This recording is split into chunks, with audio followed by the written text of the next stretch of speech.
just when you thought it was safe to go onto iTunes.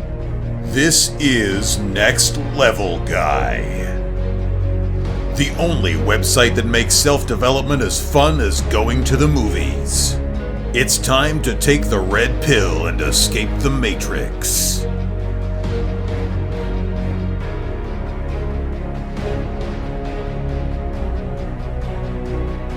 Hello and welcome to another episode of the Next Level Guy Show podcast with your host, Ian Dawson Mackay. Next Level Guy is a men's interview, interest and improvement website and podcast where I interview the greats from all industries to help others better their lives. Today's guest is Mark Devine. Mark is a former SEAL whose expertise and experience had the American government task him with creating a nationwide mentoring program for SEAL trainees. Not only did it increase the quality of SEAL candidates, it also reduced the BUD/S attrition rate up to 5%. He's an author and creator of the SEALFIT and Unbeatable Mind website and podcast too. He's an accomplished martial arts with black belts in Seido and Goju karate, a military hand-to-hand combat certification in scars, and senior ranking in Saito Ninjitsu. He's a trained Ashtanga Yoga teacher and created the innovative Unbeatable KOKORO Yoga program taught to students. In this interview, we'll be focusing on his awesome book, The Way of the SEAL, but the interview can be used in many different ways and utilise the SEAL way of life to allow you to achieve your own goals, no matter what they are. But before we get to the interview, just a quick word about the affiliates. Now, I've set up some amazing deals with some great companies. These allow me to create and obtain special discount codes, deals and listener exclusives. If you go to www.nextlevelguy.com/affiliates, you'll get further information. Now, there's many different products I'm enjoying using. I'd get many through, so check out the reviews in the top menu bar. But just now, I'm loving, for example, the Kindle that I use daily. I read many ebooks on it, and I'm also been catching up on TV series that I haven't been watching while I've been building up the podcast by using my Amazon Prime membership.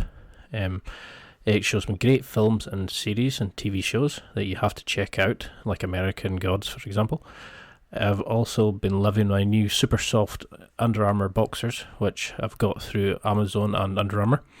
These have replaced all my current underwear. They fit great, they don't ride up, especially when I'm doing jiu-jitsu. They give support and comfort in all the right places. If you're hitting up on it or Barbell Apparel as well, then you need to use my discount code of Next Level Guy. That's Next Level Guy, all one word, to get 10% off your orders. For others, I'm particularly loving the Pick Up Video Guidance course by RSD Max, which aims to help you become a natural woman. I'm recently single again, and this is pumping up my confidence and showing me the skills I need to meet fantastic women and get the dates and girlfriend that I want, desire and deserve. Also, Ross Edgley's new book, The World's Fittest Book, is another reread just now as I'm anticipating his new tour, which I've got tickets for. In the book, he provides awesome advice on training, health, nutrition, and building successful lives. And in the book, he also showcases the philosophy and tactics he used when he swam around the UK. He never went on dry land once until he finished the swim, where when he wasn't swimming, he would eat and sleep on the boat. Tickets to his tour are available now, and in my honest opinion, it's a must-attend event because it's a great chance to see the man in action and listen to some awesome stories and get some great tips about how you can improve your fitness, health and attitude towards life. There's so many other great offers on this page. If you go and have a look at companies like MyProtein, Under Armour, The Protein Works, Bulletproof Coffee, MeUndies, Gainsbox, Dollar Shave Club, and so many more. For all the free trials and special deals, etc., and all the other special offers, please go to www.nextlevelguy.com/affiliates. There's something there for everybody. There's a perfect gift for yourself or your family member, especially with things like Mother's Day, Christmas, etc. Regardless of the occasion, there's something there for everybody. I'm always updating it, adding new deals and offers, and added all the time. So please keep an eye out on the page and share it as much as you want and use it as much as you want. All monies from this are spent improving the website and building up the podcast. I really appreciate anybody that uses these affiliate links, and feel free to share them and use them as much as you want. I hope you had as much fun listening to this one as I did during the interview. It's been one of my favourite interviews for a while. Mark is a fantastic guy, and I hope you get as much from this interview as I did. if we met in a bar, if we were met in like a dojo or a training seminar or something like that, and I asked who you were, and you give me a quick intro into who you were and why you're well known, what would you give? I love that. I guess it would depend on which one I was in. Nah. If I'm in a bar and I've had a shot of good, Highland whiskey, I'd probably give you a much longer answer. Well, but I'm in the dojo, I'd probably bow to you and say, my name is Sensei Mark. well, which do you want? I'll get the bottle open just now. I'm screwing the cap. Right. We won't need that again. Awesome. I'm looking forward to that. Send it on over. Yeah. So I mean, the short story long is that I not unlike you, I grew up in a really freaking tiny, beautiful area of upstate New York. I used to ram around the mountains of the Adirondacks as a kid, and that's what helped me be an athlete. Because I used to, climbing these mountains was like a challenge for me. I'd do it as fast as I could. I had a friend who went to Harvard, and I went to Colgate. We used to like run up the Adirondack Mountains. And we'd be like flying by these groups of people who were huffing and puffing and doing their hike, and we were running up these steep grades and scrambling on the rock. And we would get to the top and we'd down a couple bottles of water and our PB&J, and then we would wrap our ankles and put knee pads on, and then we would play tag on the way down. We called it bounding. It was the most fun thing and the most dangerous thing that I've ever done in my life. We were constantly breaking bones and bashing our eyes because, we're talking about leaping from rocks to, over crevasses, and it's pure insanity. Anyways, that's how I grew up, and it sounds a lot like I'm picturing William Wallace in the movie Braveheart, running through the Highlands. It sounds like a lot like yeah. That. Well, we had a game called British Bulldogs, and it was one of those that you started with two people at the bottom, everybody ran down, and they had to try to tackle people down to the ground. And this was back before PC and that, so you were getting people taking headlocks and chopping knees, and I'm surprised we made it through childhood at times, and then those people who got caught, you just kept them back and forth, and whoever got caught joined the team. And of course, my brother would immediately go for me, and I don't remember a week. Oh, that sounds like a blast. Yeah, so I think we would have got on well as kids. So, I mean, no question. Yeah, there were plenty of times where I am like super grateful that I made it past 17, because all the crazy things that I did as a youth, how many times I spun my car, rolled my car, ended up in a ditch, or backed out and ripped the door off. That wasn't dangerous, but it pissed my mom off. And then these crazy athletics. It was just awesome, but like kids don't grow up that way much anymore. So it's weird thinking of you like as the rebellious teen, because like when you see the image of you, like the upright seal, like the dominant, the leader, and it's strange to think of you as the rebellious child. Were you always like that as a child, or did you just go through a phase? I definitely had my moments, but most of the time I towed the line. This is like when I was away from the social structure in the family, when I could be myself, I would express myself through these games. And then, I guess the rebellious part was when I got into my late teens, probably my second and last year of high school. That's when I started to act out a little bit. And I think the reason was, I've never really told anybody this, but my parents really had kind of a golden child syndrome where I was the golden child. I was on the pedestal. I was the second one. I was the perfect one, I was good in sports. I was good straight A student, and I was like anointed to come take over the family business. And in turn, my parents sent all of my siblings away to boarding school, but kept me home to the Podunk High School, where the Future Farmers of America was the main club. And I just felt like a fish out of water. And I think I was like bored shitless. And so my only friends would just drink and smoke pot. And I didn't like smoking pot. So I would drink. And, obviously that came with this series of issues. Hence the spinning cars and the ditches, etc. So when did you start?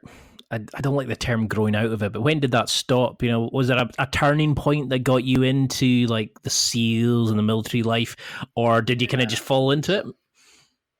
No, I didn't fall into it all. There's two kind of turning points, and one of them is really interesting that we're having this conversation because, I went to college, and the first couple of years, not much change. I was a competitive swimmer. I was in a fraternity. I toned things down a bit because I had to be much more disciplined. But my junior year, I got into, now this is an interesting story. So I was fascinating with England and London and Scotland, and I learned that there was a study group. And I had a couple friends who were in economics with me, who were fraternity brothers, and they had gotten into this economic study group over to University of Edinburgh. No, I'm sorry, University London School of Economics, and they were going to live in London for 6 months. And I was like, man, I want to do that, but I didn't have the GPA to do that. So I just kept going to the meetings, and the leader, Mr. Honkoleto, the professor, kept saying, "Sorry, Mark, we're looking for top GPAs. Everyone who's applied is a 4.0, and you're like a 2.8." I said, "I don't know. Something will happen." This is like the first that I started really using the law of attraction without even knowing it. And I just kept going to the meetings, and he was a swimmer. I'd see him at the pool. I'd ask him how he was doing. I would. I wasn't trying to manipulate him. I literally was in my mind planning this idea that I'm going to go to this thing. And I figured maybe I have a 20% chance of it happening, but I wasn't going to take no for an answer until I got a final no. At any rate, long story short, there was a guy who had gotten accepted, was in this kind of the druggie fraternity, DU, and he just didn't show up for the last /mandatory meeting because he went on this like bender. And I was there, with my smile on, and Mr. Honkoleto said, "Well, what do you know, Mark? Do you want to go? Because what's his name obviously doesn't, and or else he'd be here." And I said, "You bet, I'm in." And I went to London that junior fall and spent 6 months in London. That was the first time I'd been out of upstate New York. Population 500 in my town, and Colgate University was, with the university and the town, maybe 5,000 total. And all of a sudden, I find myself in this major international city. I'd never even been to New York City.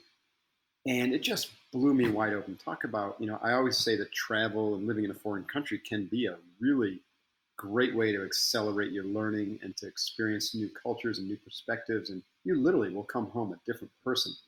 And it changed me. And that's, I was telling you earlier before we started the call, how I loved it so much in my little side trip to Scotland that my senior year, I went back. And I flew as a courier, which means I flew for free over to Scotland. And then I lived with a friend who was getting his doctorate and caretaking a home for the Church of England. So I lived for free. And then I hitchhiked my way around Scotland, completely blew off my studies. There's the rebel in me coming out again. And just had an extraordinary time. And those experiences really, really cracked me open. So that was the first. And the second, and probably even more relative to the SEALs or got me on the warrior path, was when I was in college, my freshman year, I roomed with a guy named Dave Bowman. Dave was not an athlete. I was an athlete. So I was a competitive swimmer, and I was heading down that road. Dave, though, stumbled into a Shotokan karate class that was held in the gym on the campus, and he took up Shotokan.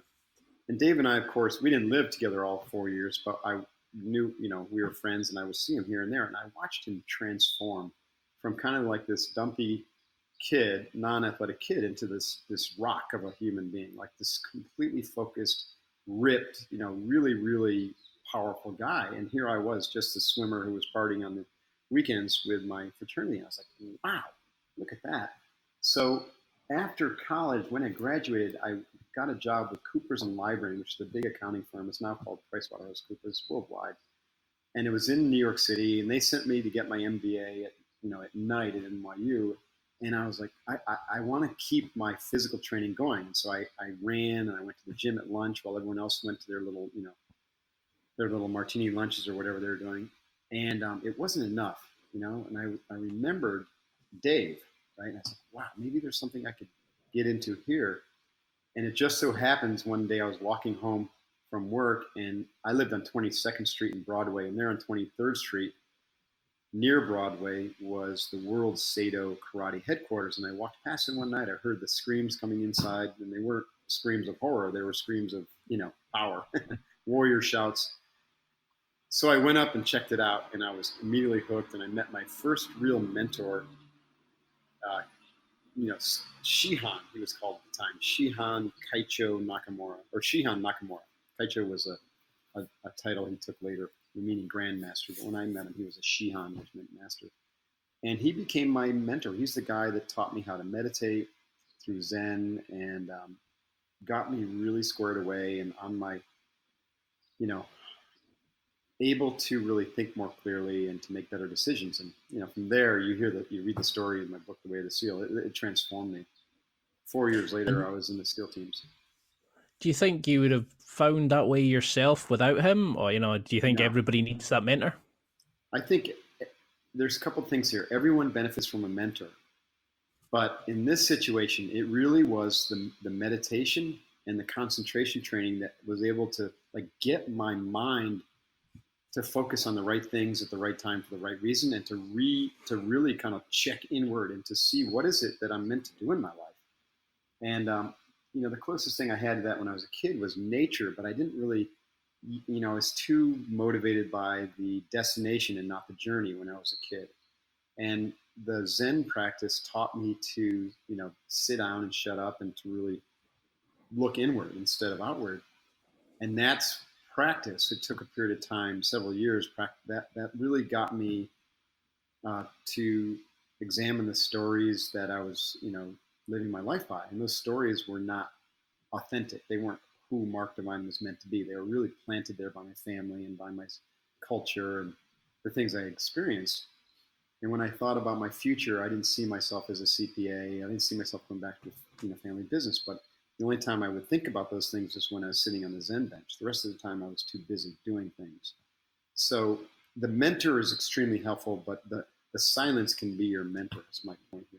So just starting the practice of silence, breathing, meditation, visualization, whatever form, as long as you have I have a very specific process, and we could talk about that, but just starting in anything is really powerful because it gets you to check in instead of being focused out all the time. Like when I was reading your story, and it was like when you went from like being an accountant to suddenly to the SEALs, you're kind of like, oh, there's a career path not many people have probably taken.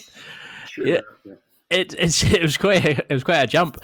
I mean, do you think that's why so many guys feel lost just now? They don't have a mentor, they don't have their why, they're just bouncing around from job and using drink and stuff just to keep themselves sane, basically? I think so. I think, first of all, let me back up. I believe that everyone's got like a very important purpose or reason for being here. And that is best expressed as an archetypal energy, meaning like I didn't sit down on the bench and suddenly one day pounce off and be like, I'm going to be a Navy SEAL. It didn't work that way for me. What happened was I began to experience this kind of inner voice that was pointing toward me being a warrior. Does that make sense? That's why I was really drawn to the martial arts. It was a warrior path. And the more I trained in the martial arts, the more I sat on the meditation bench, the more I began to kind of align with and resonate with the energy of the warrior. Now, with the archetypal energy of the warrior, I could have also been like, man, I love being a CPA, but I'm going to be a warrior CPA. I don't imagine there's many of those, but I could have been the first, right? But I also noticed that I really wasn't that passionate about numbers. It really was just a job for me. And when when I started to visualize and I looked into my future, I really couldn't see myself, as a partner of a CPA firm. And I could see myself, but I didn't like what I saw when I saw the family business vision. So I started to imagine different options. And I imagined like, what would it be like if I was a warrior in different domains? What if I was a Marine Corps, pilot? And I even thought, what would it be like if I was a Legionnaire? What if I just blew this popsicle stand and went to France and became a Legionnaire? What would that be like? And what would it be like if I was not a military warrior, but a first responder? And I even thought, what if I was just a warrior on a oil rig, like a Hellcat? And, so I called it trying on the uniform. I would try on the uniform visually and imagine myself doing these different things. And ironically, I really didn't know anything about the SEALs at the time. That's why I didn't jump up and say, hey, I want to be a SEAL. I think I had heard of them, but I really didn't. It wasn't like jumping out of me until one day, deep into this inquiry, this period of self-inquiry, I walking home from work one night, and I stumbled across a Navy recruiting office, and there was a poster on the window, and it was titled "Be Someone Special," and it was about the SEALs, and it had pictures of guys jumping out of airplanes at night and free fall, sniper in a hide site with a spotter, and a mini submarine, locking out of a nuclear sub, and I was like, whoa, that was the kind of the inflection point or the crystallization moment that it all came together. So that's it. That's what my warrior energy combined with my passion for adventure, my passion for the outdoors, my passion for crazy, risky things that I expressed as a teenager, combined with my dislike for the business world, my lack of interest in money, at the time, all that kind of stuff. I had the skills, I had the passion, I had the principles, and I knew my purpose was to be a warrior. And then all of a sudden, that was it. That became my mission, to become a Navy SEAL. And then when I became a Navy SEAL, my mission was to do the SEAL missions. You know what I mean? It was a really extraordinary process, and became the subject of what I, kind of write about and teach today. Well, you certainly picked, like the most risky thing you could do. I want to take risks. I'll become a special ops warrior. I mean, I think that's something Well, everyone's got their thing, and if you're meant to be a spec ops warrior and you don't go for it, then you're never going to be happy, because you're always going to be second guessing yourself.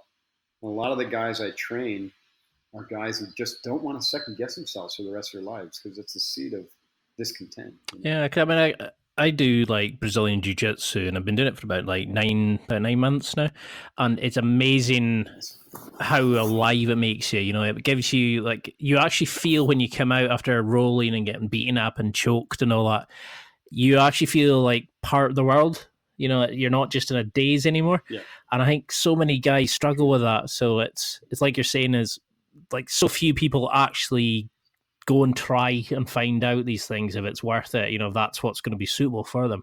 And it must be really sad on a deathbed thinking, well, I wish I'd done that. I could have, I should have. And this is why I love interviewing guys. Regret is like cancer, right? Regret will just eat you alive. And so I think, it's incumbent upon all of us, everyone listening, is like, find out what it is that's going to light your hair on fire. Find out what it is you're meant to do in life. I mean, what is your purpose, and how can you develop a mission around that?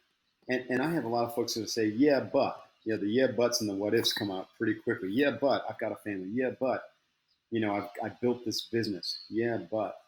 And I say the same thing. I'm not asking you to ditch it all right now and put your family at risk or your employees. I'm asking you, or I'm telling you, that if either you find a way to embed that purpose into your organization or in your job, or start a side hustle that allows you to fulfill that purpose, or transition out of the old into the new. There's 3 ways that I just gave you to align with your purpose in life. You don't put yourself at risk. I'm not recommending anyone just quit their job after they listen to this podcast and go join the SEALs or the the Scottish Special Forces, if there was such a thing. It's like in most pubs, I think. Yeah, the Robos Battalion. No, do it smartly, right? But if you don't do it, you're going to have regrets. That's the point. Yeah, I mean, it's those people that kind of go, oh, but it's okay for you. You don't have a family. Oh, it's okay for you. You're younger, or you're older, or you're more flexible. And I kind of go, it's like those guys that say, yeah, I want to learn a martial art, but I want to lose weight first. Yeah, you think, totally. No, that's how you lose weight. I used to have people say that all the time with SEALFIT, my first iteration of my training business. I was like, oh man, that SEALFIT looks fantastic. I can't wait, but I got to go to the gym to get fit first. I'm like, wait a minute. Yeah, that doesn't make any sense to me. You just come and we'll get you fit. Yeah, I mean, was that why you went down the road of writing the book? Was it you just wanted to get this out there, or was it the point of you wanted to make a manual for yourself and help other guys find this? Because that's what I like about it, is it's not one of these up in the air books. It's, when I read it, I was so chuffed at like how it was actionable. There's concrete action steps. It was like you were talking to the inner young guy in everybody, and just sort of saying, this is what you do to get to A to B to C. Because some of these books you read and go, oh my God, like it's lovely, but Yeah. I don't get anything from it. No. Whereas I felt like you were on my shoulder going, okay, this is what you're going to do this, do that. Yeah. Next step here.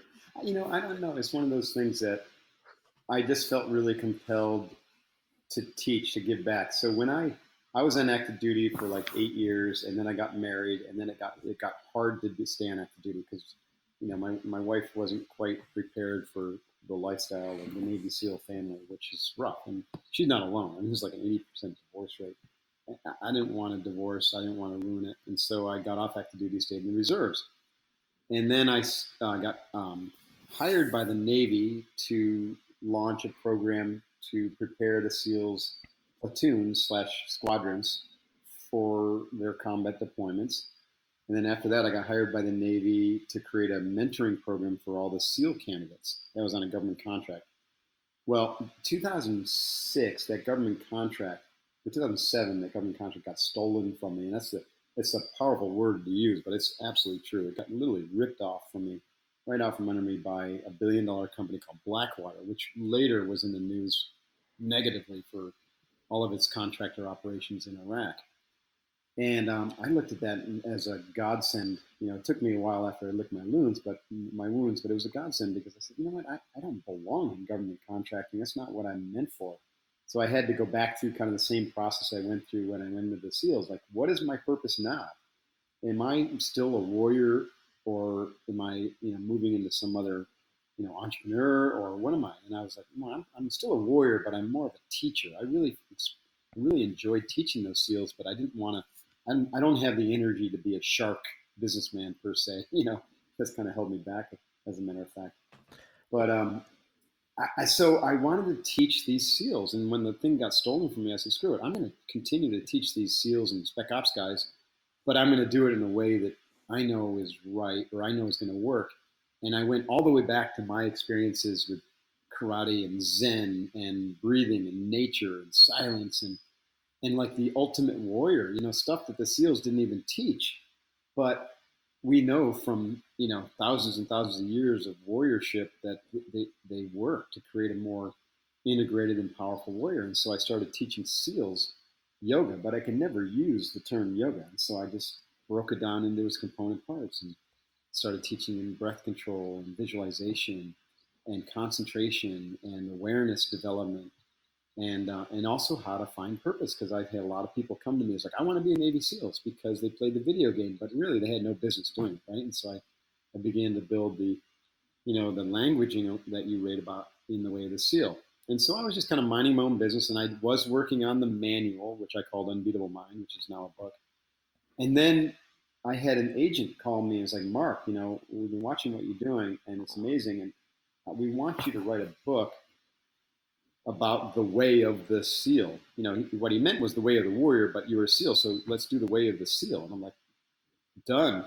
Let's do that. This needs to get written, And so literally 9 months later, the book was in the marketplace, and we just did the 5th anniversary edition of it. It came out, added a couple new chapters and some new information and changed up some stories. But the book has actually gotten more popular because it's more and more relevant. I think people need some guidance, and that's what I treat everyone who reads the book like my students. Like, this is, if you're experiencing this, then do this, like you said, and here's the exact process that's going to help you find your purpose and know where to stand in life and stay front side focused on your mission and those types of things. Yeah, I mean, it's a fantastic read, and I always gauge books by how engrossed I become in them.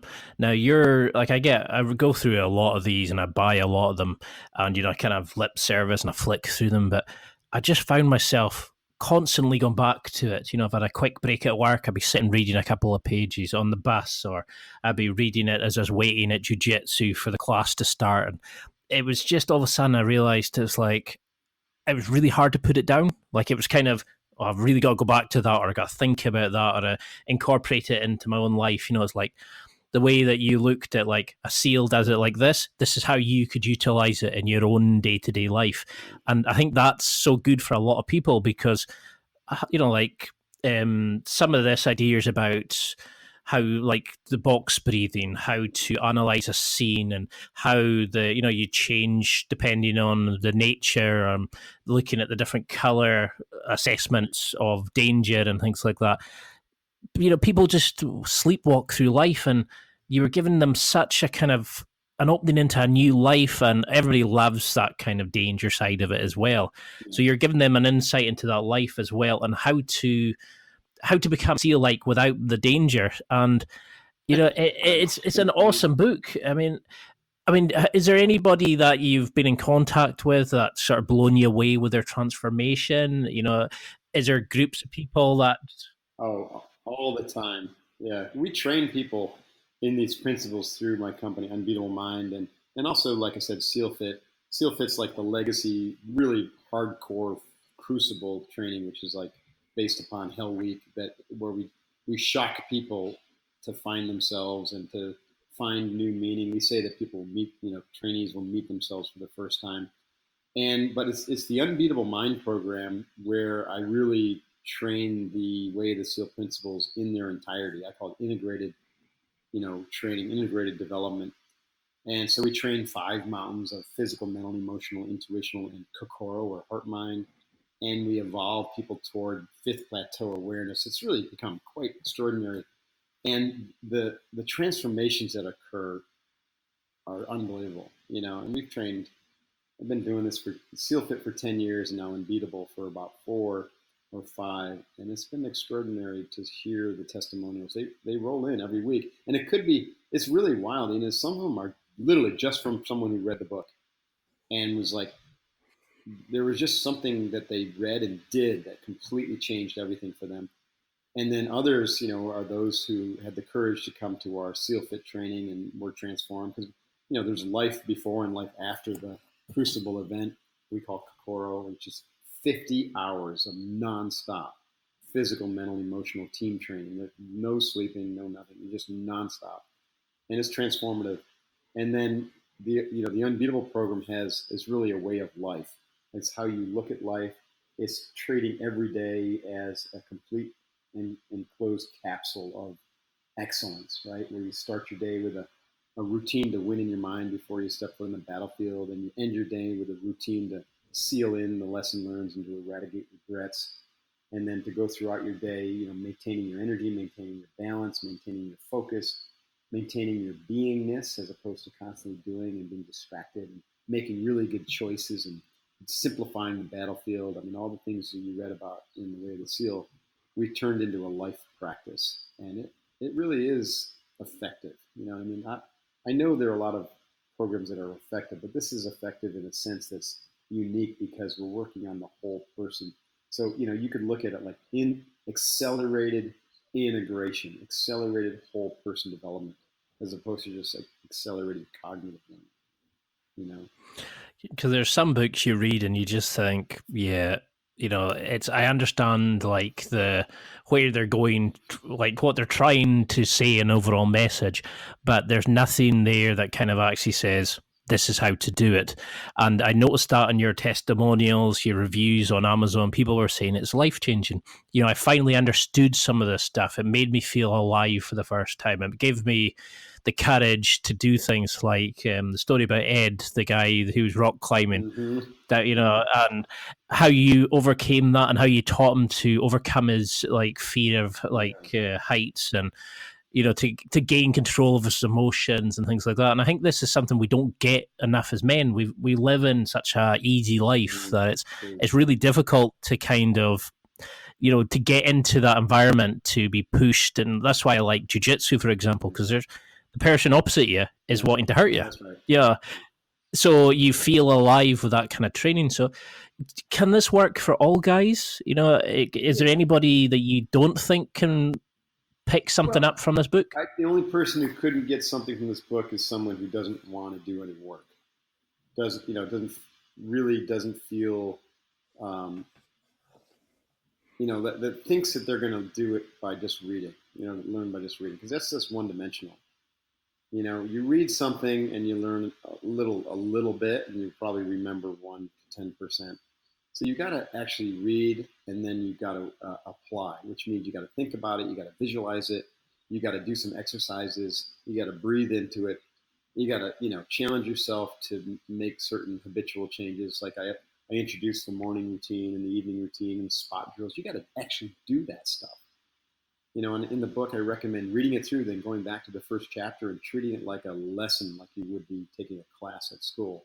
In fact, a lot of professors have, used it for entrepreneurship or leadership studies, and they just, take the book and break it down by chapter and use all the exercises in their class. It's pretty kind of gratifying. I mean, that's a kind of perfect review, isn't it? Like we actually teach this as part of our curriculums. Right, that's pretty cool.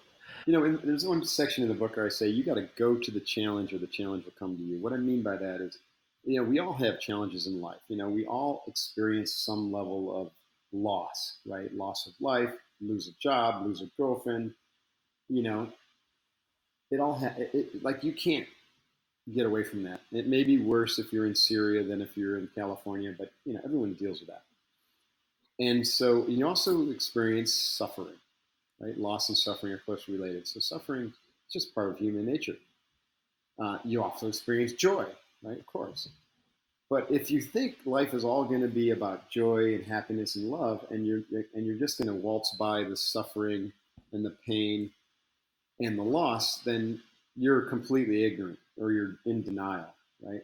So what I've learned is if you go to the challenge and prepare yourself physically, mentally, and emotionally, overcome your fears, learn to embrace the suck, develop the mental focus and control so you can really radically focus on the right solutions at the right time to get through the challenge as quickly and as painlessly as possible when it comes, and also develop the skills to be able to eradicate regrets and to learn from those challenges so that you come out of it stronger, which is resiliency.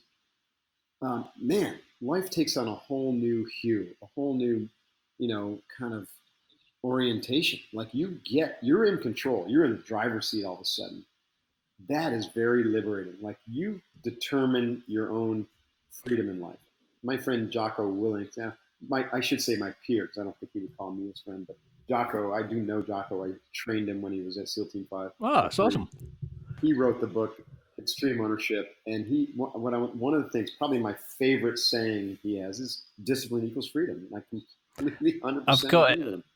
Disciplined behavior, disciplined actions, disciplined habits, disciplined thinking leads to freedom.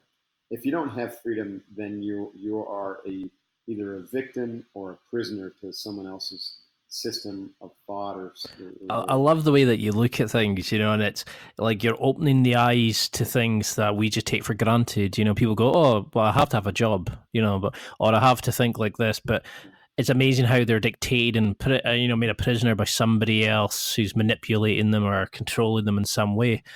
I mean, funny enough, right. I mean, sorry. I'm sorry about that.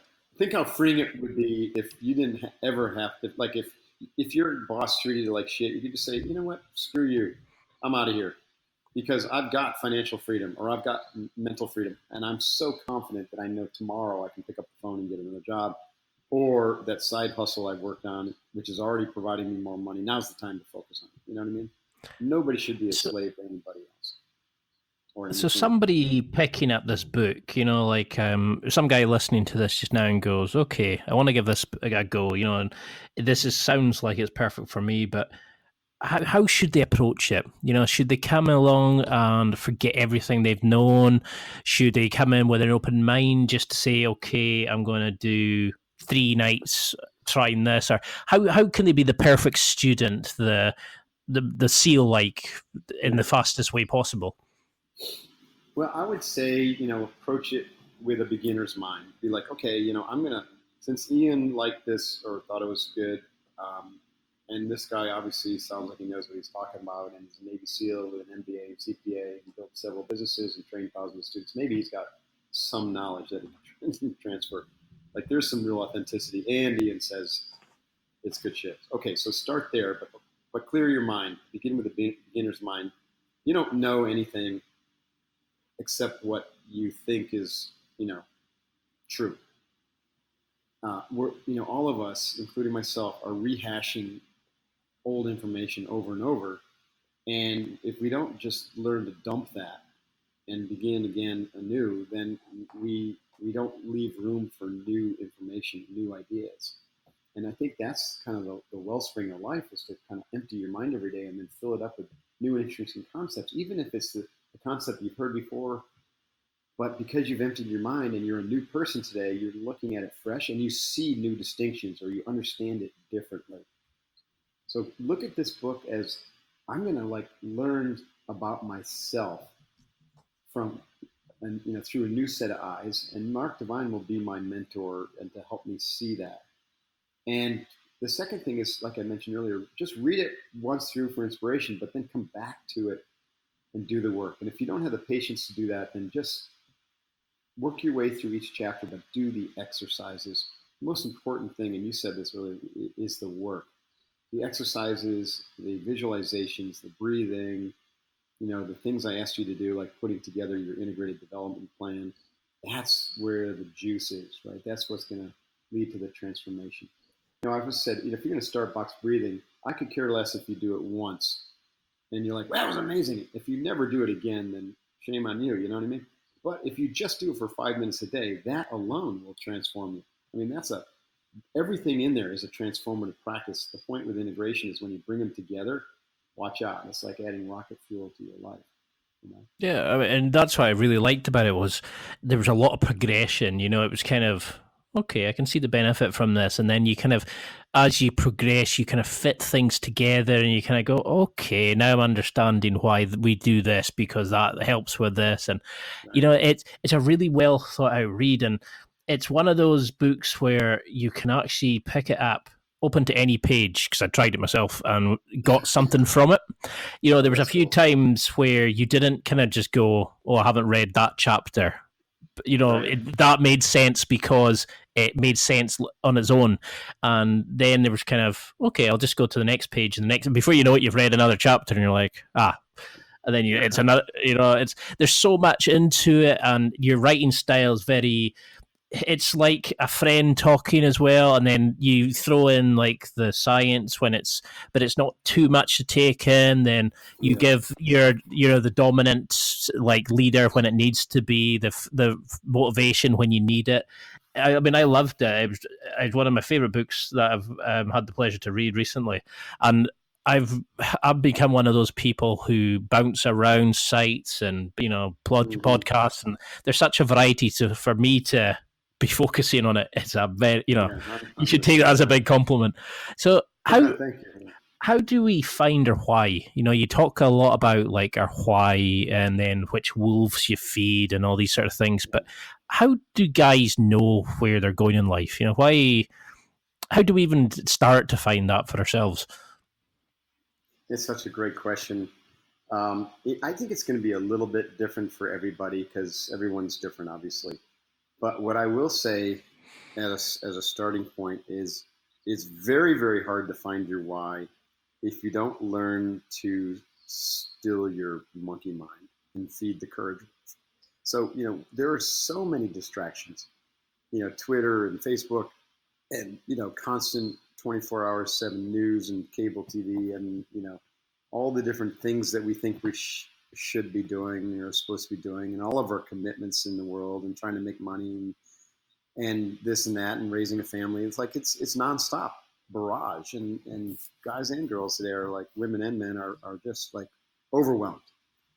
And that leads to burnout. It also leads to confusion. It leads to frustration. It leads to despair in some senses, or some cases, and depression even. And what I try to do and establish right away is that first, you just got to slow down enough to stop and sit down every day and go through the practice that I outline in the book, starting with box breathing, and then beginning to witness your thoughts, and then being able to engage or center your consciousness with the witnessing aspect of yourself, as opposed to the constant thinker. If you are merged with your thoughts and all you're doing is thinking, and you have 80,000 thoughts a day and 72,500 of them are the same exact thoughts you had the other day, then you're on a freaking merry-go-round. And a lot of people feel that way. And if you're on a merry-go-round, you're not able to sit clearly and think about what your purpose is in life. and how you could fulfill that with a powerful mission. So you got to slow down and freaking, and everyone looks at meditation as a hack or a way to be more successful or more, you know, make more money or for health benefits. And I say, you know what, those are all tangential side effects. The main thing about the practices of what I call sacred silence in the book are for you to find yourself, to find your why, so that then you can orient yourself and live that why. Now, that's a process. It doesn't happen overnight. For me, the first time I started practicing this and I found my why on the Zen bench with Mr. Nakamura, 9 months it took me of daily dedicated practice before I started to even have an inkling of my why. And then it took me another probably year to year and a half to really develop the courage and the clarity around what I was going to do and to leave my job and step on the bus to the Navy SEALs. And ironically, Ian, you'll laugh at this, but I was in school getting my MBA, and I was getting my certified public accountant, which is kind of like your equivalent to a chartered financial accountant.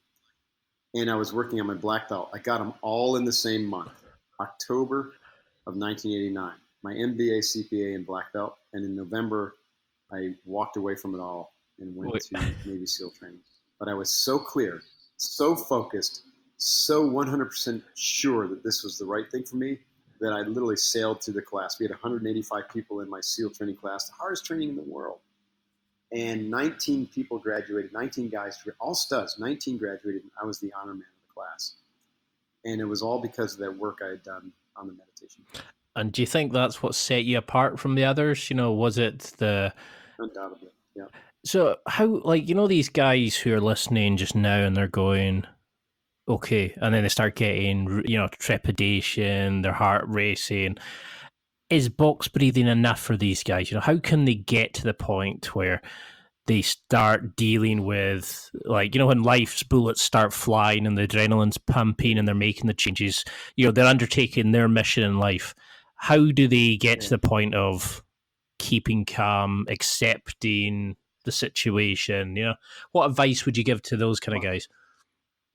Box breathing is the place to start because, box breathing is both a physical practice, it's a mental practice, it's an emotional practice, and it's the gateway to your inner domain where the answers are, the insight as to, whether you should stay in this path or choose an entirely new path. Because what it does is, first of all, let me describe it. It's, you're inhaling through your nostrils, which are your main organ for breathing. You want to stop being a mouth breather. You want to, as much as possible throughout the day, unless you're like in an extreme workout, you want to be breathing through your nostrils or talking fast like I am right now. So you're breathing through your nostrils, which is slowing the air down. You can then constrict the air with the glottis valve at the back of your throat and slow the air down even further. The average person breathes kind of partly through their mouth, partly through their nose, and about anywhere from 16 to 20 breath cycles per minute. What we want to do with box breathing is slow that down to 4 to 6, right? 6 is probably about average. My breath cycle is around 4 breaths per minute through the nose. When you breathe through the nose, you're tickling the vagus nerve. Well, the diaphragm is actually, so you're stimulating the vagus nerve, which is stimulating the parasympathetic nervous system. This is the science behind it, which is your rest and digest function. So breathing through your nose in a nice, slow, diaphragmatic manner gets you more oxygen, which gives you more energy. It's stimulating the vagus nerve, which is calming you down with the rest and digest function. It's releasing nitrous oxide, which helps deliver the oxygen to your cells, so it will improve your performance. And best yet, it is the bridge to mental focusing, because what it's going to do is get you into, from a gamma out of control feeling mental state down to kind of a low beta, high alpha, which is very, very calm. The state of mind associated with, deep creativity or concentrating on a task or, even light meditation. And so just this single practice done for a minimum of 5 minutes a day, and I recommend 20, I do it 20, will have an unbelievably powerful effect on your physiology and your psychology and make you more calm, more balanced, more able to see clearly what's going on in your life. So you'll make better decisions. And, from there, the other skills kind of come into play. So that's the place to start. I mean, it's scary that, just you saying that, there'll be people going, oh, 20 minutes, I don't know if I could do it for that long. We're in that society of instant gratification. And I mean, when I first read that bit of the book, I was like, okay, I'm going to give this a wee practice. And it really does work. It just, it's like a calmness and a serenity kind of came over me. And I even try it when I'm in jiu-jitsu. It's maybe not always as effective when somebody's about to mount you or, It definitely. Well, we call that's the difference between tactical breathing and box breathing. So let me describe that. Box breathing is really best done as a practice, kind of like a seated meditation or sitting in a chair, straight spine. You can also do it kind of like when you're doing something mundane, like driving the car or standing in line, although you're going to mostly just get the physiological benefits. You won't get the mental, emotional, psychological benefits. But like my point is, you can do it all day long if you're not in a fight like you're talking about. But like SEALs, when you go into a firefight or if you're huffing and puffing, what we try to do is maintain that nice slow rhythm, but we don't hold the breath at the top of the cycle and the bottom of the cycle. So we just drop those, and it becomes a 2-part tactical breath. Just deep, slow inhale, do a 5 or 6 count, and then immediately into the exhale. Right, so that's what you're really doing in jiu-jitsu. Holding your breath might be a problem, especially if someone puts a hold on your diaphragm and at the wrong time. You know what I'm saying? Because there's times the emotions raging, and I thought, okay, I'll try it. And it was working for a while, and then I might have just underestimated the opponent and had to quickly tactical breathe my way out of it, shall we say? Right, exactly. But I mean, this is the beauty of it. It ties in. There's a story you talk about where, the team's out and maybe the guy at the rear starts sensing something's wrong. So it links into about how to become more aware of what your body and your mind's trying to tell you. Then it's on about the different breathing as you analyze the colors. Like you range the dangers using the color system. Mm-hmm. Then it's how you guys would then deal with a situation and control the nerves and get ready to action, etc. It's amazing. It's a good how you use stories that really kind of resonate with the reader. Mm-hmm. I mean, something I really enjoyed was the bit about the different wolves in your mind and your life. Can you go into a little bit about that and how? Because I don't think a lot of guys really understand how they're feeding the negative side of their life.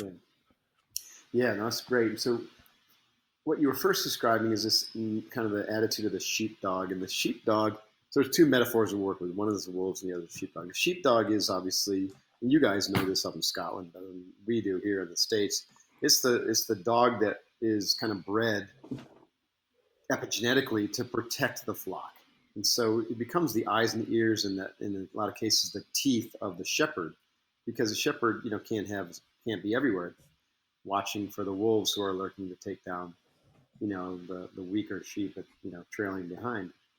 So we use that metaphor for protector, the attitude of the protector, and it doesn't have to be someone in uniform. I'm talking about the attitude, right? And I say everyone should develop different archetypal attitudes. We've already talked about the warrior and the leader, but the sheepdog is a powerful one too. You want to learn how to protect your family in a crisis, with all the crazy things happening in the world. So the sheepdog lives by a system where they're always at a heightened sense of awareness, but it's a calm awareness. And we code that with the color yellow, which is based upon Lieutenant Colonel Cooper's color system. He was an American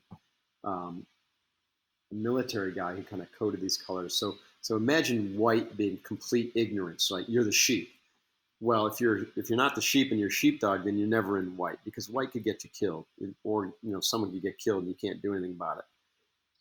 So you want to be in yellow. Yellow is always scanning the environment, always aware, box breathing, tactical breathing, being in control, but you're going about your day. You're not sneaky peeky about it. You're not weird about it. You're just going about your day, but you're always aware. And some of the choices you make reflect that awareness. For instance, I'll go into a restaurant and my wife knows, do not sit in the chair that has its back to the door, because Mark is going to want to sit there, so we can kind of scan the restaurant and make sure that if someone barges through the door with an AK-47, he pulls his family to the floor before the bullets start flying. That's just part of being a sheepdog.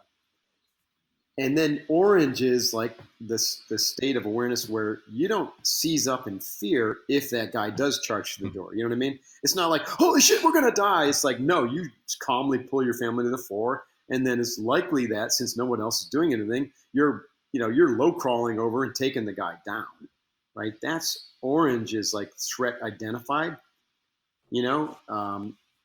all your consciousness and your awareness collapses to the threat. And then red is like action. That's the taking the guy down. It's like, I got to take action. You think about it, if more people had this attitude, then all these crazy first-person shooter type people wouldn't get away with what they were getting away with. Because as soon as the gun came out, someone would pounce. My best example of that is the two guys who were on the train in France, I think. Maybe it was France or Germany a few years ago, who noticed something suspicious going on with this, with some of the Middle Eastern look. Oh, the guy. He was outside the toilet, and he recognized the sound of the AK-47 being put together. The round being chambered, or the magazine being seated, and I think they had seen them go into them, and so they stood up to be like, "Hey, something's going on. Let's stand by the door, just in case." And sure enough, these two guys come out with weapons, and they take them down. Like, they didn't wait for these guys to start shooting. They didn't, cower in fear. They didn't wait for the security or someone else to handle it, which means that they would have probably been dead, or there would have been a lot of bodies. Can you imagine if those guys had gone through that train just picking people off? It would have been just a horrific disaster. That's what we mean by sheepdog mentality. All guys listening to this should be sheepdogs, especially if you have a family or you're responsible for employees. I just can't imagine, standing by and letting anybody get hurt if I can do something about it, even at risk of injury. I mean, and then, that's the thing, isn't it? It's like, how many guys do you see head down, looking at their phones? How many people are aware of their situation? Like, the situational awareness is terrifying in some people. They don't even notice guys coming up behind them. That's why pickpockets get on so well in some of these cities. True. Yeah, it's easy. We become easy targets because of the distraction. Everyone's, the distractions are enormous, which is the other thing you kind of talked about. Like, it is easy to get sucked into your iPhone and your Twitter and message and Facebook. You need to develop a practice about keeping it simple. Sally I actually use the term keep it simple stupid, but I soften my tone a little bit sometimes. You got to keep it simple and declutter your environment and learn to scan for threats, but, don't walk around like a doomsday prepper every day. Just, live your life with optimism and abundance, feeding the courage wolf. So that's the other piece. That's the second metaphor, is like, I believe this came out of the Native American culture, and there's probably other versions of it, but the story is that the grandfather's telling the kids about the two wolves that live within them, and the wolf of fear resides in their head.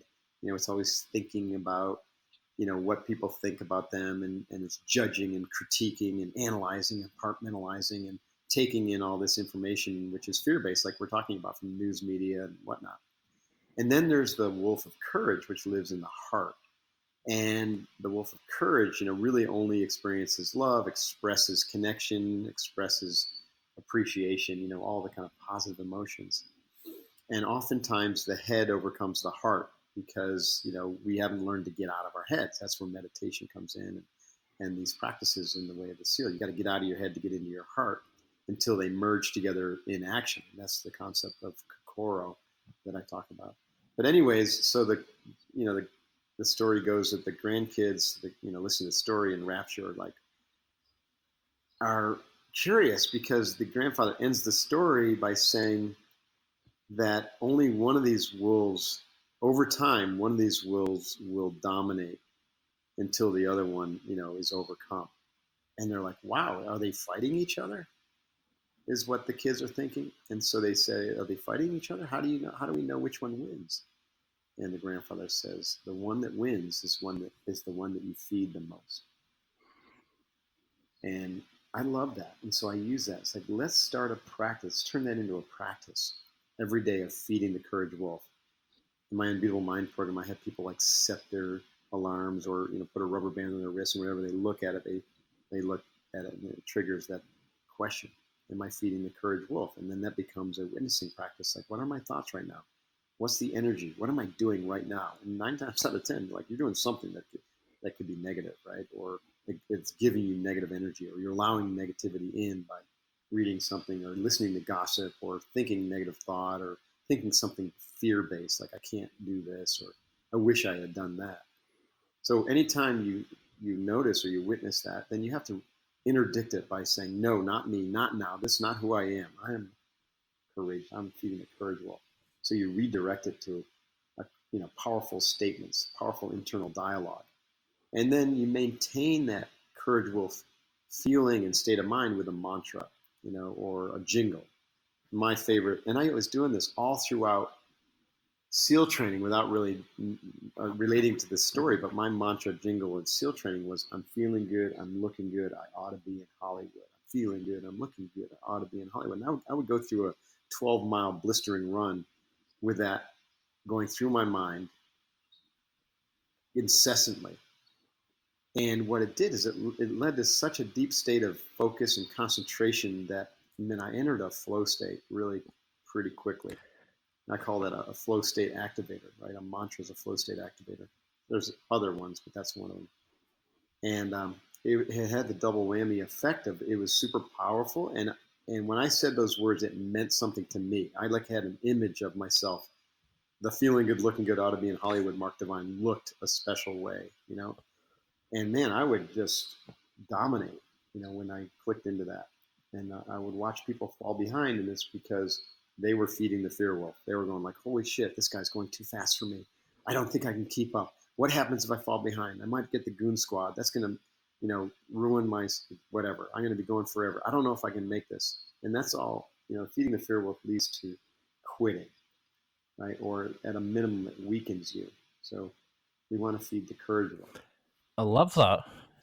Yeah, I love the way that you you utilize it, and it shows in your character. I mean, would you become that version of yourself when you were doing the run, or would you just aim towards that person? How would you use the Hollywood Mark Divine? Yeah, I think you aim toward it because, I have a little section in the book where I call see it, say it. No, say it, see it, believe it. Say it, see it, feel it, believe it, right? So the saying it is the internal dialogue. Feeling good, looking good, ought to be in Hollywood. It's one-dimensional. It's still better than saying, I don't think I can do this, right? I suck. It's way better, obviously. So we want to have a positive internal dialogue. And, for me, especially when you're doing something hard, I just liked having these jingles or songs. That's why the military has jodies, right? The songs, right? And the SEALs, we all had our jodies. And so when I wasn't doing the jodie, I would go back to feeling good, looking good, ought to be in Hollywood. But then you want to see it in your mind's eye. So like I said earlier, so I had an image of who I was becoming. And maybe it didn't match who I thought I was when I looked in the mirror, but maybe other people saw that. But I always thought I could be better. Right? So this is kind of like your self-image or self-esteem. I always, including today, I always know I can be better. I can fulfill more of my mission. I can serve more people. There's a more complete version of myself. I can never stop working toward that. It's a lifelong journey. So that's the part where you see yourself as capable, as worthy, as the person who is worthy of being in Hollywood, even though I really didn't want to go there. And, I never manifested that, although we've been in a lot of TV shows and stuff, but I'm not a Hollywood guy by any stretch. I had no interest in that. My point is that it meant something to me. And then over time, when you start to see something and say it, you begin to feel it, right? It begins to override any emotions that might contradict it, such as, low self-worth or a subtle feeling that maybe other people are better than you, or maybe you're on the wrong track. Well, if you say something positive that's meaningful and you start to see it in your mind's eye that you're becoming this person, eventually you're going to feel it. And we call that transmuting the energy, the negative to the positive, the fear to the courage. And then, over time, you just become this new person. Like, you literally can transform yourself. They say all the cells in your body are brand new every few years. Well, your entire psychology, mindset, stories, belief systems, they could also be new every 3 to 5 years. So why not make that new better instead of worse? Yeah, that's an amazing way. I mean, I've not really thought about it like that because you mentioned in some videos on your site and that about how negativity destroys you, and how you can overcome laziness by like competency training and stuff like that. But you have these guys who they cling to a story. It's how they identify with themselves. It's how they feed the negative wolf, the bad wolf, and it's a sad way to live, to think that maybe later in their life they'll suddenly realize that they could change. Maybe they just get a copy of your book and they see where they've been going wrong. I mean, do you think that there's, like you mentioned about the 3 pillars that every guy should live towards? Can you go into a little bit about that?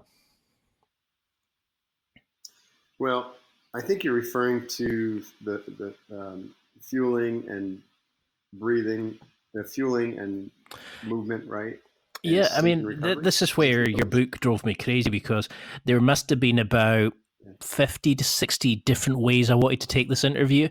There were so many things. Like, I haven't even started on the leadership or the physicality stuff or the mindset as much, or the diet or the spirituality. So, I was just kind of going, oh my God, how do I fit all this into one interview? So, I mean, I would. Well, we'll have to do another Oh, interview. we'd have to do about 6 the way things are. But I mean, there's like they were talking about the 3 pillars. I think is it design, deliver. No, I can't remember. But I mean, there were so many different things that's coming out my head, going, "Oh, that's amazing! I've got to ask about that. Got to ask about that." And I think there's something for everybody in the book. I mean, if you were listening, and some guy just now was saying, "Yeah, but what do I need? What's the minimum I should start with?"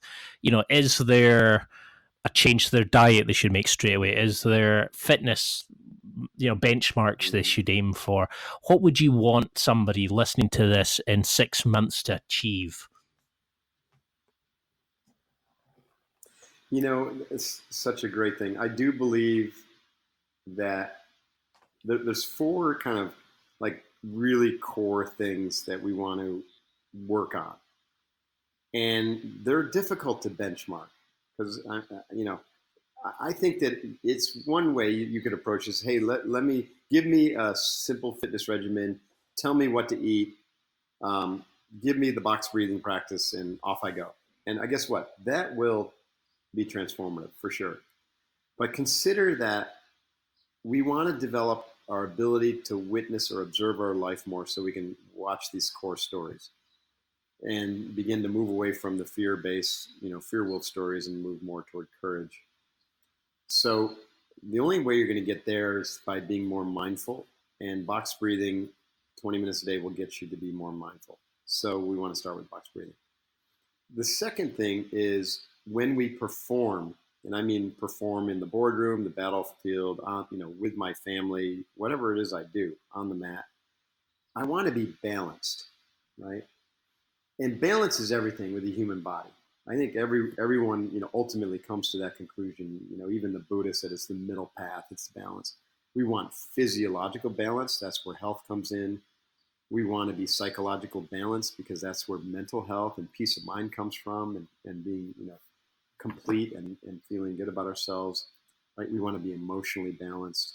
We want to be spiritually balanced, because you could also be over the top spiritually. There's a lot of spiritual egotism going on, or way too much reliance on the church, or thinking that you're just going to buy your way out of sins. None of that is balanced, right? You want to be balanced there. So the practice of balance comes from finding your center every day through balance in moving your body, aka exercise. But like you and I know that you don't need a specific exercise program. You just need to move your body. So one day it could be out for a brisk walk. The next day it could be a yoga class. The next day it could be Krav Maga or jiu-jitsu, and just find the things that you love to do and get out and move your body and play and have fun. And your body will come into balance and be super healthy. If you're an athlete or you need to be a warrior or a lumberjack or something, then get on a specific regimen. But people make way too much out of exercise, and the gym has become an artifice. And I think you get way more fit and have way more fun with it if you just stay outside and move your body. You know what I mean? Have fun, play, dance, run, walk, hike, like I did as a kid. And you'll find balance in that. And then find balance with sleep. You know, people are so distracted and have so much technology and so much in their mind that they don't sleep well. Well, if you find balance in exercise and you do box breathing, guess what? You're going to want to sleep. So you need to sleep 7 hours a night. Get that nice rest, because the first 4 hours is when your body and mind really restore. And then, did you want to ask a question? I could keep going, sorry. but keep going. This is awesome. So- I was thinking to so- start taking notes. Yeah, witnessing and balancing are two ends that are really individualistic, right? But we don't live alone, right? We live with others. We work with others. So we have to get out of our little, like, this is all about me mode and figure out how to engage with others in a more healthy way and to show up powerfully, right? Instead of weak, show up with courage instead of fear. And so we need to really figure out what we're focusing on. So witnessing is about observing your thoughts and emotions and getting really, clear. Balancing is about balancing your body and your energy, and so you can, stay centered and, your punch lands, so to speak, metaphorically speaking. But focusing is like, what am I focused on? How do I know what I'm doing right now is going to add value? It's going to lead me toward mission accomplishment. So that's where the whole front side focus process comes in. Is like learning to make the right decisions, and more importantly, to say no to most things, right? And so that becomes a practice. Is what should I say? What can I say no to today? Let me go collect my no's, and so that I can focus on the right things to move the dial forward toward mission accomplishment. And then, of course, because everything I do is with a team, as I mentioned, or with a family, I've got to learn how to be. And most people think that the balances or the trade-off is between being and doing, and I think it's between being and balance. And so the opposite of balance is being. And when I talk about being, I'm talking about being with others. How do I show up with others? When I'm with my kids, am I on my iPhone and posting on Facebook, or am I just with my kids, being with them, being there for them, playing with them, answering questions, asking good questions? Same thing with your work team or your athletic team. Just learn how to be present. And so this is the whole practice of kind of presence and the emotional control and that type of thing. And so you can start at any one of those. Hey, I want to start with working on my witness. Good, start box breathing. Or I want to start working on my balance. I say, good, then start moving your body. Or I want to start working on learning how to focus better. Good, start a concentration practice. Guess what a good one is? Box breathing. And I want to learn how to be more present. I said, okay, good. The way to do that is learn how to be more mindful. Well, guess what? A pathway to being mindful is box breathing. So, and oh, by the way, box breathing will help bring you into physiological balance so you have more energy so you can move better. So ultimately, I think the best practice right at the center point of witnessing, being, focusing, and balance is box breathing. Because that's the thing, isn't it? Is there's so much you can get from the book, but if you can't find your balance first, Right. You're not going to be able to embrace the suck. You're not going to be able to, be more SEAL-like and use the visualization techniques or find how to get your 20x. Right. You're always going to be just slightly off unless you can find your balance point. So I think Right. that's definitely something I would recommend anybody reading the book. I mean, there's just so much to take from it that I think it needs to be read through a couple of times as well. But it's one of those, you should do the exercises, not just read it, but actually get up and do them, because it's really surprised me how engaging you just want to be with the book. You want to read it in the spare 5 minutes in the bus journey. You get so much from it each time you read it, and you start to understand it on a different level each time. It's annoying because now it takes all the attention away from Instagram and Facebook, but that's what you want. That's what you want, right? That's my trick. By the way, I should hire you as my publicist. Well, I mean, I know we've gone for about an hour and 10 minutes now, and I haven't even started to scratch the surface with some of the stuff I wanted to cover, because there's just so much good stuff from this book. But I mean, I know you're very busy, so what do you want people to take from this interview? What do you want them to have as a sort of go home message? Yeah, I don't know. We've had such an interesting conversation, and I think it's been really important. So you asked such excellent questions, Ian, and it's clear that you're passionate about your own practice, your own development, and your listeners. And Yeah. um, but I think what you just said is critical. Is like do the work, right? People just get by in life. It's equally as important to work on your inner domain where potential is developed as it is to live in the outer domain, which is where you take action in the world. That's the yin and the yang. You got to do both. And everyone in the West for the last, who know, hundreds of years, maybe longer, has been just focused on the outer, doing, tasks and projects and commitments and boards and Mm. degrees. You know what I mean?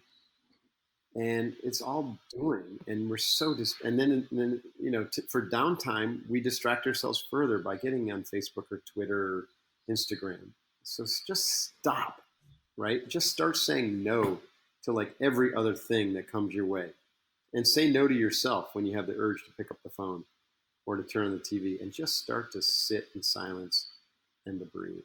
And that's the beginning of the transformation. That's what I mean by doing the work. It all flows from there. And some people are scared of silence, and I think that's Yeah.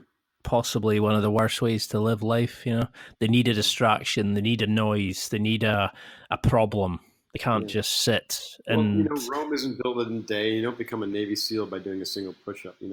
Over time, if you do the practice, yes, it's hard at first, but you just stick with it, trusting that this will have a difference. Trust me, trusting in trust, Buddha and Jesus, because they said the same thing about breathing and silence and going into nature. It is absolutely necessary for the human being to have silence so that they can, see clearly, they can connect, they can be content, they can be peaceful, they can know what's true and what's right, and keep things simple.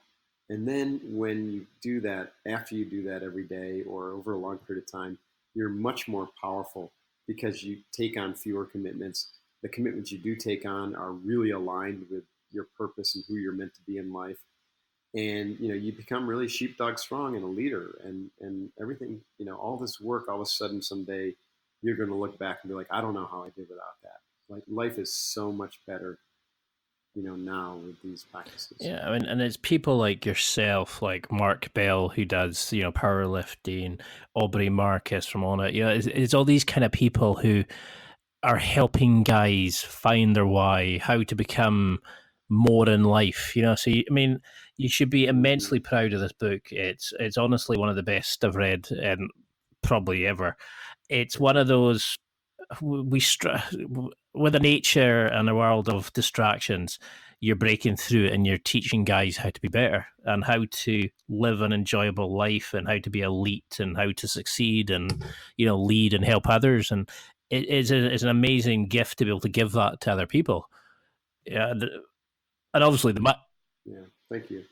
By the way, even though most of the stories are kind of male because it was, written with the way of the seal and there's no female seals, I have had tons of women tell me that they were equally impacted by the book. So that's cool. Don't just think it's for the guys, whoever's listening to this. You give it to your wife, or if you're a girl listening. If we were, it'll all the practices are agnostic to sex or race or color or religion or anything like that. I like it.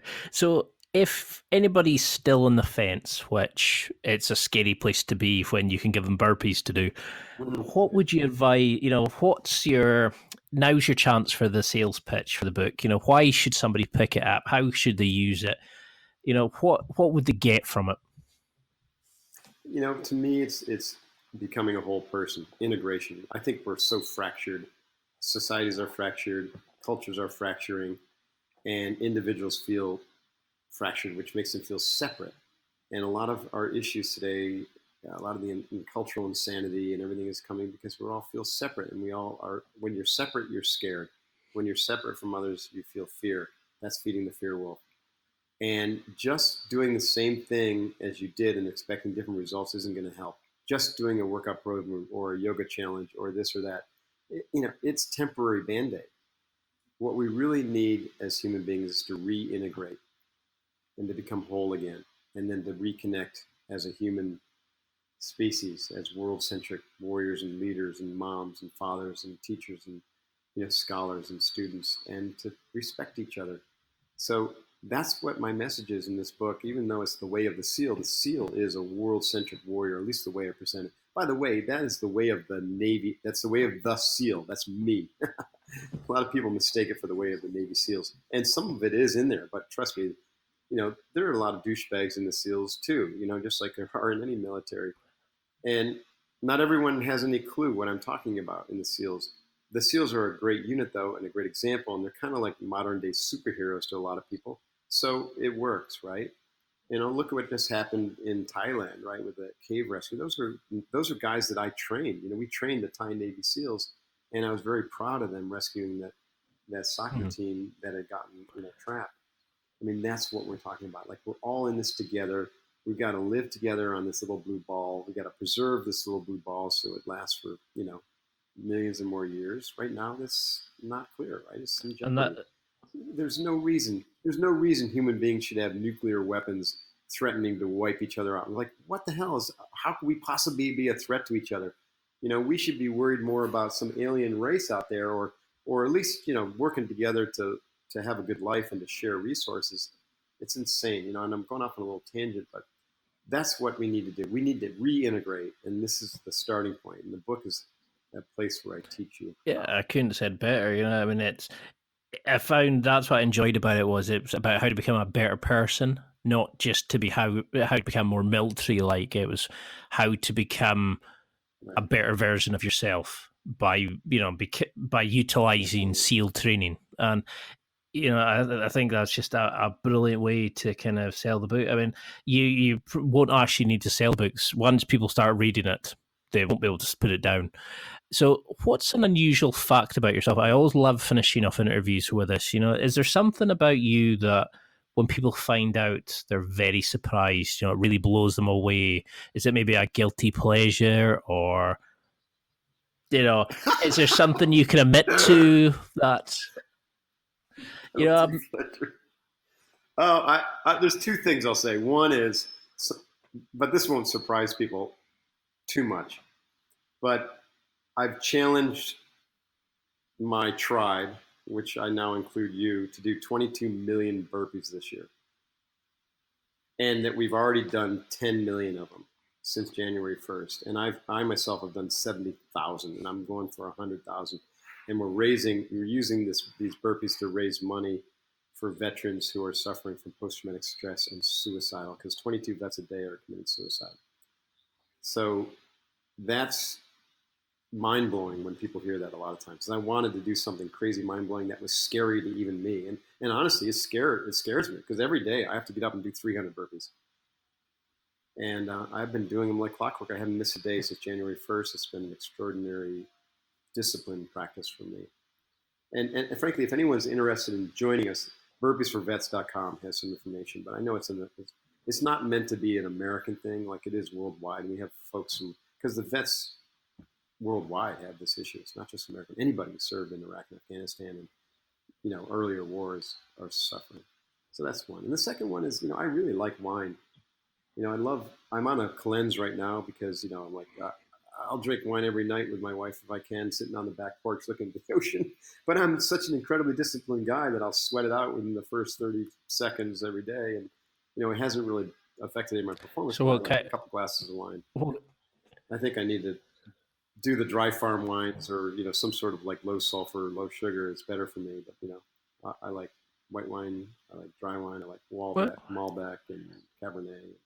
There's something about wine. I also like whiskey, but I can't do more than like a bottle, a small shot of whiskey, before it just makes me feel too fuzzy on that day. Yeah, it certainly has a kind of take over the world when you start drinking it. It's difficult to switch off after a couple of shots of that. It is difficult to switch off. It's kind of consumes you.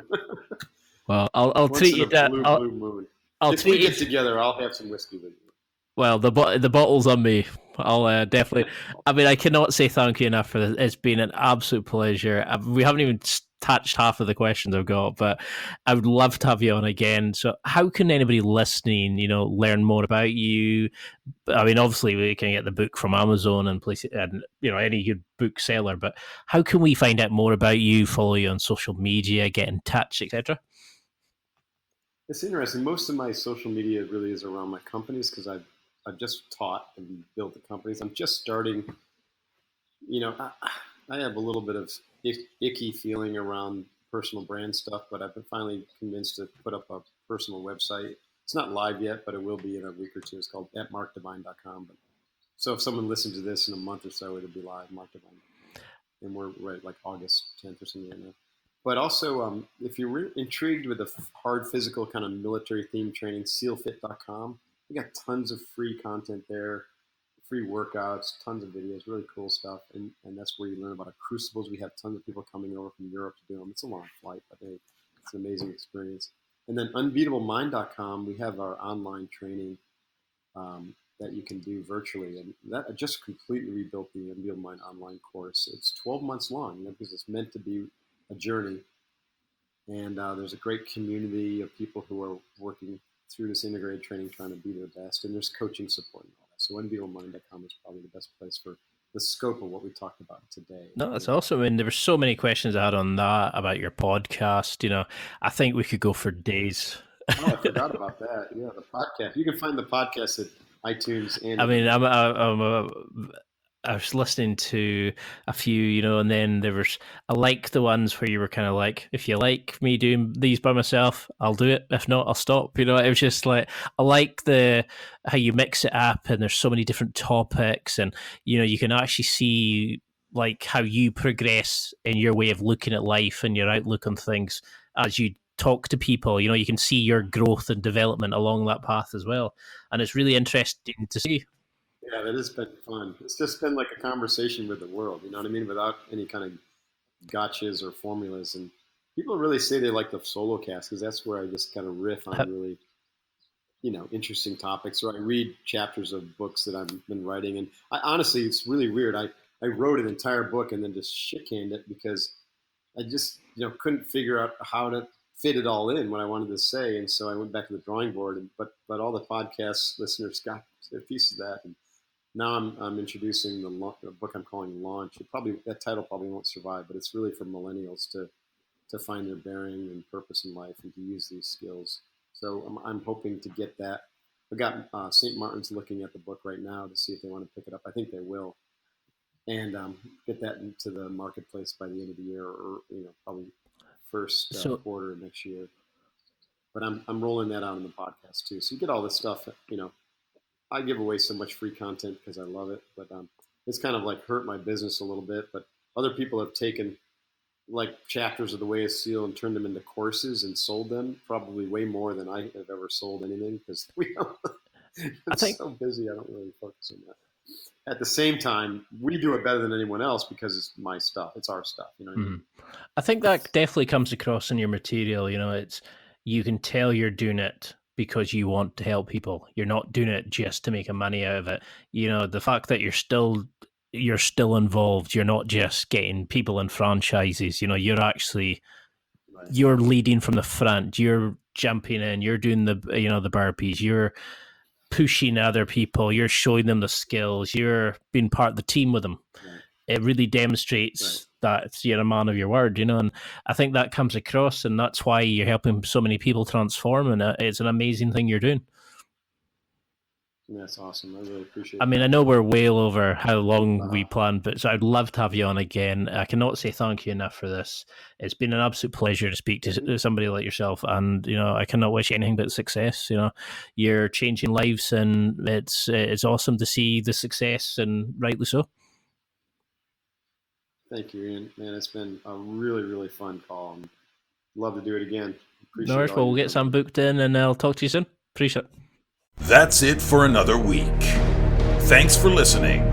Absorb it, practice it, use it. Until next time, keep trying to hit that next level in your life.